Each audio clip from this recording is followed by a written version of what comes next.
손흥민의 활약으로 지난 맨유전에서 극적인 반전을 이뤄낸 토트넘이 이번엔 리버풀과 원정에서 만나게 됐습니다. 지난 맨유전 경기에서 손케 조합이 모처럼 살아나면서 후반에 경기를 순식간에 변화시켰는데요.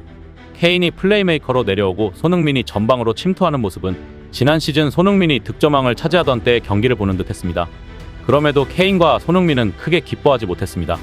오히려 토트넘의 고참급 선수들인 이 두 선수는 라커룸에서 선수들에게 크게 화를 냈기 때문이었습니다.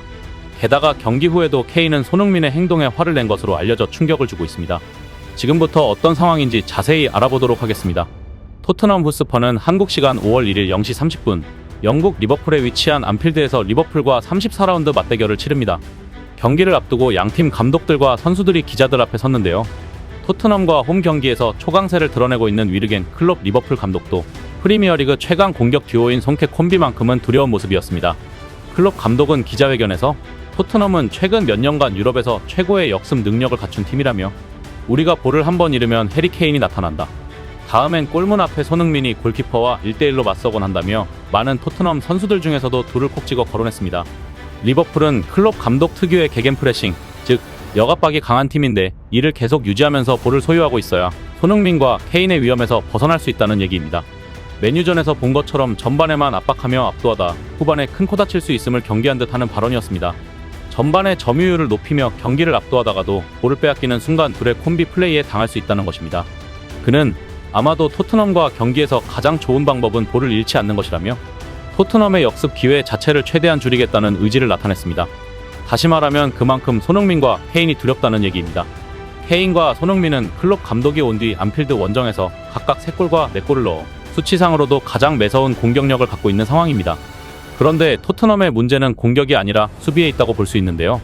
수비만 든든하다면 공격수들이 수비로 많이 내려올 필요도 없고 공격의 활로를 찾기가 더 수월하기 때문입니다. 하지만 토트넘의 최근 경기를 보면 한번 무너지면 대량 실점으로 이어지는 경우가 많았습니다. 현재까지 33경기를 치르는 동안 무려 53실점을 했다는 것이 이를 보여주는데요. 토트넘 수비의 핵심인 에릭 다이어가 그 중심에 있다는 것은 말할 것도 없습니다. 이번 맨유전에서도 초반 멀티골 실점을 한 것은 기본적인 수비 실수 때문이었습니다. 전반 44분 뒤에서 한 번에 넘어오는 패스를 1차적으로 차단하지 못했습니다.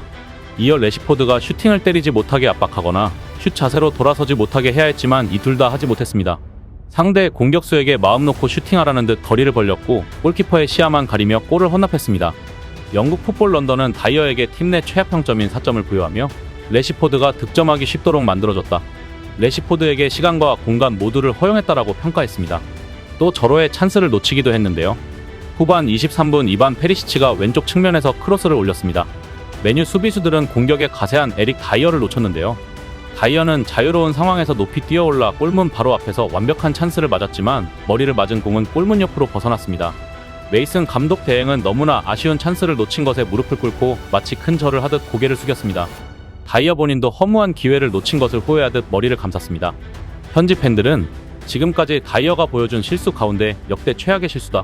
메이슨 대행의 반응이 모든 토트넘 팬들의 반응일 것. 다이어가 다이어했다. 무얼 기대했느냐는 비판이 쏟아졌습니다. 서두에 언급한 것처럼 손흥민은 라커룸에서 선수들을 독려하면서도 말도 안 되는 실수를 저지르는 다이어에게 정신 차리라는 듯 화를 낸 것으로 알려졌습니다. 경기 후 인터뷰에서 손흥민은 나는 우리가 전반에 0대2로 끌려갈 경기가 아니라고 생각했다. 정말 화가 났다. 우리는 꽤 잘했고 득점 기회도 있었다. 그러나 충분히 차분하지 못했다라고 말했습니다. 이어 그는 후반에는 훌륭한 모습을 보여줬다고 생각한다. 하지만 우리는 승점 3점을 따내지 못해 기쁘지 않다. 마무리 과정에서 결정이 완벽하지 않았다라며 아쉬워했습니다. 손흥민은 이날 극적인 동점골을 넣어 주인공이 됐습니다. 하지만 케인은 경기 후 이런 손흥민에게 화를 낸 것으로 알려졌는데요. 손흥민도 이날 후반 20분 케인의 완벽한 어시스트를 골문 앞에서 날려버린 것에 대한 자책을 하는 모습을 봤기 때문입니다. 본인을 비롯해 이날 경기에서 차분하게 넣어야 할 골을 넣지 못한 것에 대한 자책 말입니다.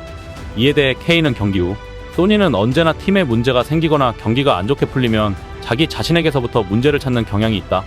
그런 자아성찰적인 면모는 분명히 자기 발전에 있어서 큰 도움을 주는 것을 맞지만 이런 상황에서까지 그런 모습은 화가 나기도 한다고 말했습니다. 이후 리버풀 전을 앞두고 케인은 선수들을 독려하며 이렇게 말했는데요. 영국 매체 리버풀 에코에 따르면 그는 선수들과 경기에 대해 이야기했다. 우리가 할 수 있는 건 그저 결과를 얻고 이기는 것뿐이다. 리버풀전도 마찬가지다. 안필드는 경기를 하기 힘든 곳이다. 또한 그들은 우리와 비슷한 위치에서 경쟁 중이다. 안필드 원정에서 메뉴전 후반전 때 보인 경기력을 보여주는 것은 우리에게 달려있다라고 말했습니다. 분위기는 나쁘지 않은데요. 대행의 대행으로 토트넘의 임시 수장을 맡은 라이언 메이슨 코치가 시즌 초반에 부진을 딛고 득점포를 가동 중인 손흥민의 반등에 기대를 걸고 있습니다. 메이슨 코치는 리버풀과의 경기 전 인터뷰에서 손흥민은 이번 시즌 많은 기회를 받았다. 아마 더 침착하고 결정력이 있었거나 운이 따랐다면 이 시점에서 20에서 25골을 기록했을 수도 있다고 확신했습니다.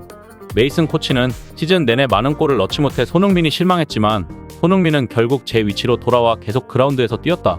이 부분이 가장 기쁘다고 밝혔습니다. 이어 공격수라면 그 점이 바로 열쇠가 된다.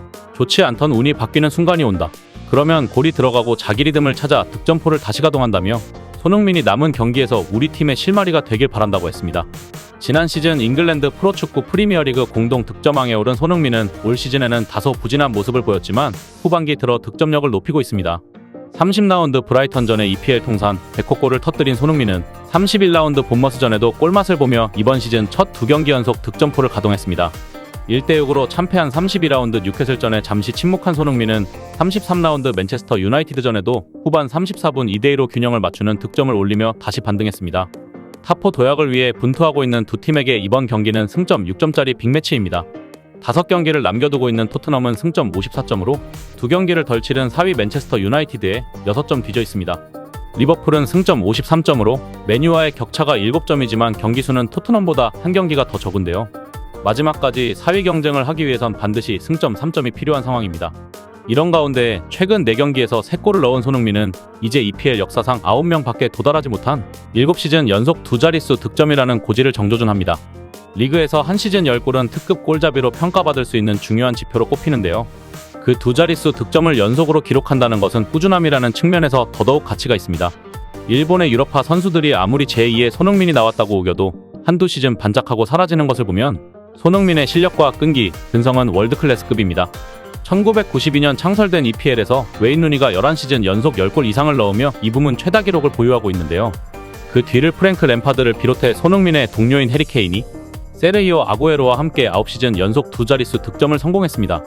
이들 외에도 티에리 앙리, 사디오 마네, 마이클 오원, 로멜루 루카쿠, 제이미 바디 등 정상급 공격수들이 대기록에 이름을 올리고 있습니다. 현재 EPL 통산 102골을 넣어 역대 득점 33위에 자리하고 있는 손흥민이 한 골만 더 추가한다면 크리스티아노 호날두와 어깨를 나란히 할 수 있습니다. 디디에 드록바도 추격권이라 지금과 같은 페이스라면 손흥민이 통산 득점에서 이들을 따라잡을 가능성은 충분해 보입니다. 남은 5경기에서 손흥민의 막판 뒤집기 반전 시나리오가 극적으로 연출되기를 응원해봅니다. 이상 시온TV였습니다.